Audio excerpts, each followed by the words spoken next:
What are the best ways for the beginner in seeking knowledge, and how was Ramadan in the time of the Salaf al-Salih?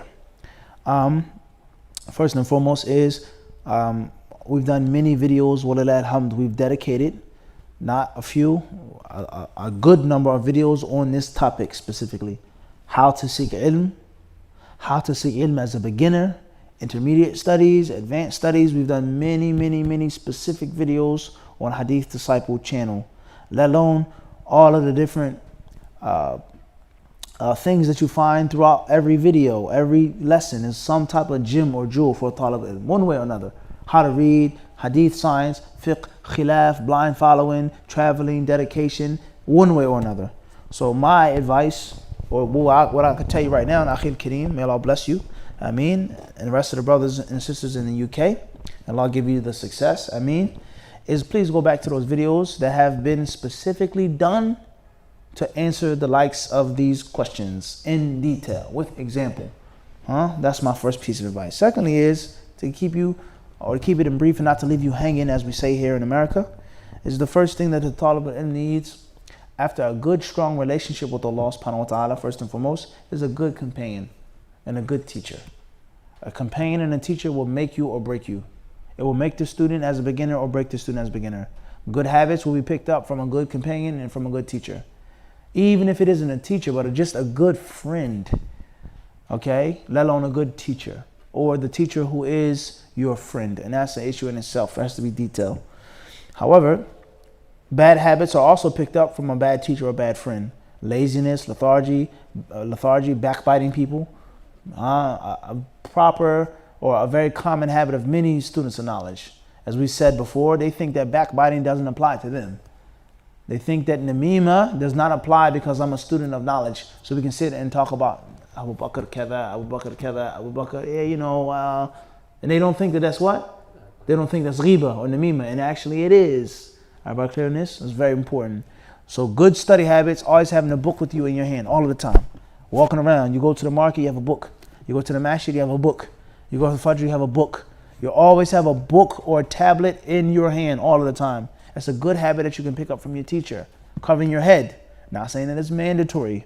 Not saying that it's wajib. But it's definitely a good habit. Certain things that you want to pick up from your teacher and from your friend as a talib in the beginning. And those habits, bidnillah ta'ala, will stay with you, good or bad.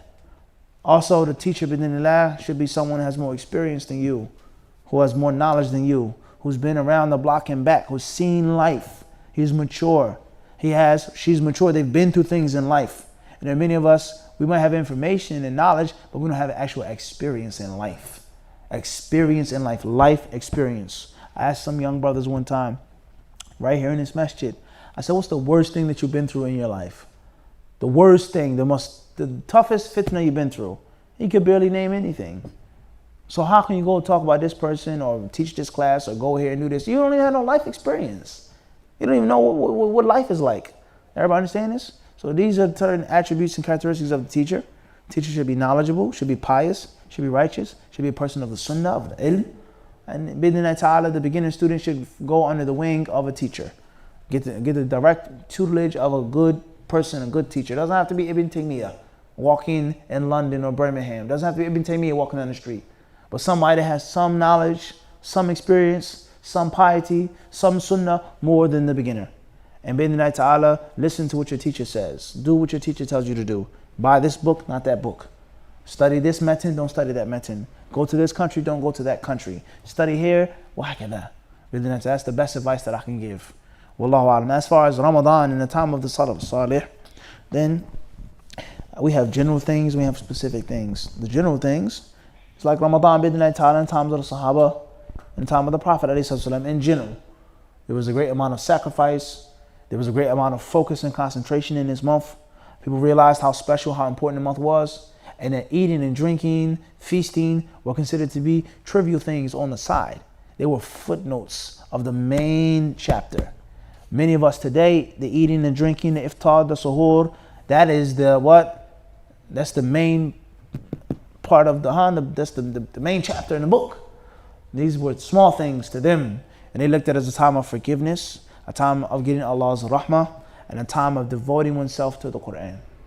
Devoting oneself to the Quran, sticking to the Quran, staying with the Quran, focusing on the Quran.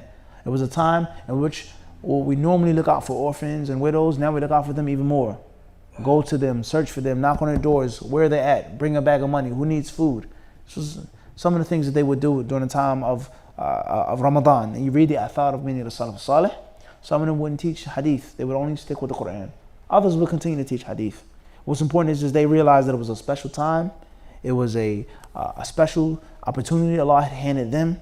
And it was befitting of the slave to take the gift of his master, subhanahu wa ta'ala. So that's what in general.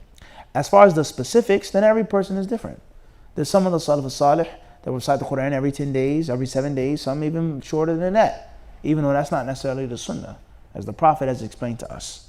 So some of them did more than others. Some of the Salaf Salih prayed more than others. Some of them read more than others. As we said, some of them stopped their hadith, majalis al hadith, for the Quran. And others said, no, we teach ilm in Ramadan just like outside of Ramadan. So that's going to be something that you have to find out from every tabi'i. Tabi'i to tabi'i, it differs from what? Person to person. Wallahu alam.